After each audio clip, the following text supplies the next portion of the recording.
بسم الله الرحمن الرحيم والحمد لله رب العالمين وصلى الله وسلم على سيدنا محمد النبي الأمي وعلى آله وأصحابه أجمعين.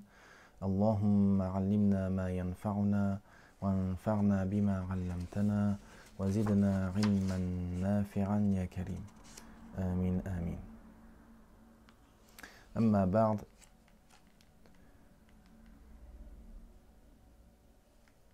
فنكمل إن شاء الله تعالى في كتاب الأحكام الشرعية في الأحوال الشخصية.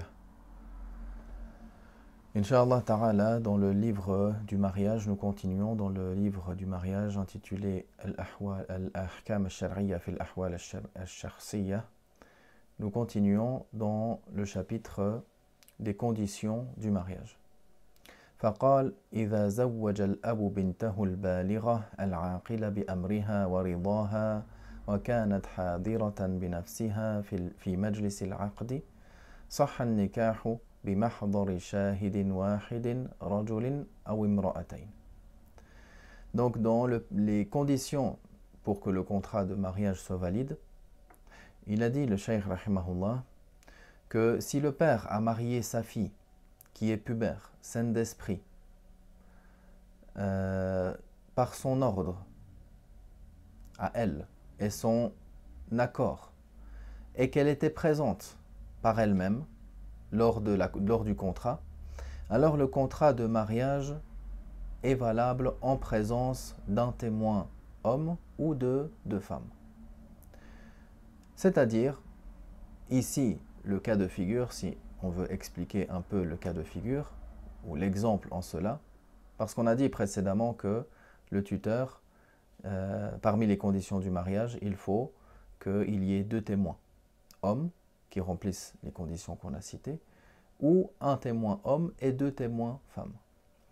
En revanche, dans ce cas de figure-là, il cite que si le père lui-même a marié sa fille qui était majeure, sa fille qui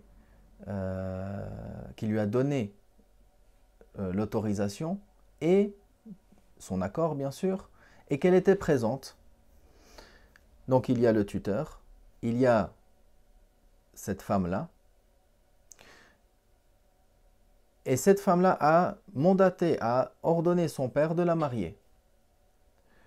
Elle est d'accord bien sûr, alors le mariage il est valable en présence d'un témoin, c'est-à-dire autre que ces deux, un témoin, un autre témoin homme ou deux témoins femmes. Pourquoi? Parce que la femme, dès lors qu'elle aura ordonné à son père de la marier, elle sera, et de le mandater en cela, alors elle sera, elle, comme si elle-même engage et elle-même conduit le mariage. Dès lors, le père sera considéré comme un témoin et l'autre personne que l'on a citée sera considérée comme le deuxième témoin, ou bien le père comme un témoin et les deux autres femmes comme les deux autres témoins. Donc, dans tous les cas, il reste qu'il y a deux témoins hommes ou un témoin homme et deux témoins femmes. Mais dans ce cas de figure, le père, alors c'est lui qui tient la place du témoin avec un autre témoin homme ou avec deux témoins femmes comme on l'a cité.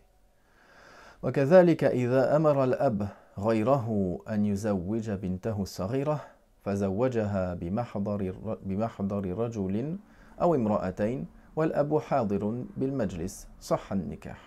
Également, le contrat de mariage est valable si le père il a mandaté quelqu'un d'autre afin qu'il marie sa fille.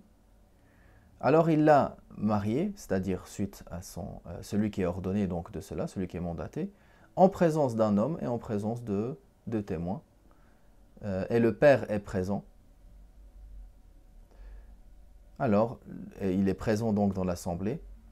Alors également, le mariage, il est valable. قال لا ينعقد النكاح بالكتابة إذا كان العاقدان حاضرين. Il cite maintenant le fait que le contrat de mariage n'est pas engagé, le contrat de mariage n'est pas valable par la formulation écrite dès lors que les deux contractants, c'est-à-dire l'homme et la femme, sont présents. وينعقد بكتابة الغائب لمن يريد أن يزوجها بشرط أن تقرأ أو تقرئ الكتابة على الشاهدين وتسمعهما عبارته أو تقول لهما فلان بعث إلي يخطبني وتشاهدهما في المجلس أنها زوجت نفسها منه. Donc, le contrat par écrit n'est pas valable, dès lors que les deux contractants sont présents. Mais il dit que le contrat de mariage est valable, le contrat de mariage est conclu par la formulation écrite de la part de celui qui est absent, pour celui qui veut, c'est-à-dire de la part de celui qui veut se marier avec elle. Alors il a écrit la formule, mais avec une condition, avec des conditions qu'il cite que elle, cette femme-là, ou qu'on lui lise, ou qu'il lui soit lu, cette formulation écrite devant les deux témoins qui entendent la formulation. C'est-à-dire, soit c'est la femme qui lit, soit elle demande à quelqu'un d'autre de lire ce qui est écrit, donc cette formulation-là du prétendant qui est absent. Et qu'elle dise donc à ces deux témoins, ou qu'elle leur dise, un tel, il cite son nom, m'a envoyé cette demande de mariage. Et eux, ils sont présents, et donc encore, elle leur dit que soyez témoins que j'accepte ce mariage de lui. Donc il y a également l'acceptation, bien sûr.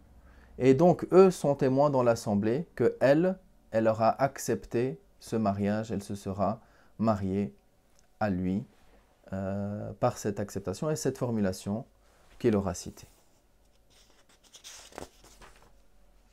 ثم قال ينعقد نكاح الأخرس بإشارته إذا كانت معلومة مؤدية إلى فهم مقصوده. Si le futur marié, il veut se marier, mais lui, il est muet, alors il mentionne que le contrat de mariage est engagé, le contrat de mariage est valable par le fait qu'il fasse un signe spécifique, c'est-à-dire un signe qui est connu, qui indique clairement sa volonté de se marier. Lui, il ne peut pas exprimer la formulation, que ce soit d'engagement ou d'acceptation, mais par un signe, comme cela peut être le cas, par exemple, de ce qui est convenu dans le langage des signes, ou autre des signes que les savants ils ont parlé et ils ont évoqué à ce sujet. Alors le contrat de la part de celui qui est muet, alors il est valable par des signes qui sont clairs, qui sont connus et qui indiquent ce qu'est son objectif, c'est-à-dire d'accepter le mariage de cette femme-là. قال ينعقد النكاح صحيحا بدون تسمية المهر ومع نفيه أصلا. Le contrat de mariage est valable même si le mahr, même si la dot n'a pas été mentionnée. La dot, c'est un droit que la femme a. Elle peut demander quelque chose, elle peut demander de l'argent, quelque chose de cité, de spécifié.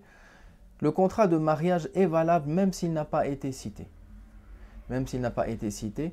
Et même le contrat de mariage est valable, même ma'a nafihi asla, c'est-à-dire comme s'il l'a marié en spécifiant sans aucune dot, comme si le tuteur il dit au futur époux ou au fiancé, il lui dit je te marie ma fille une telle, sans qu'il n'y ait de dot.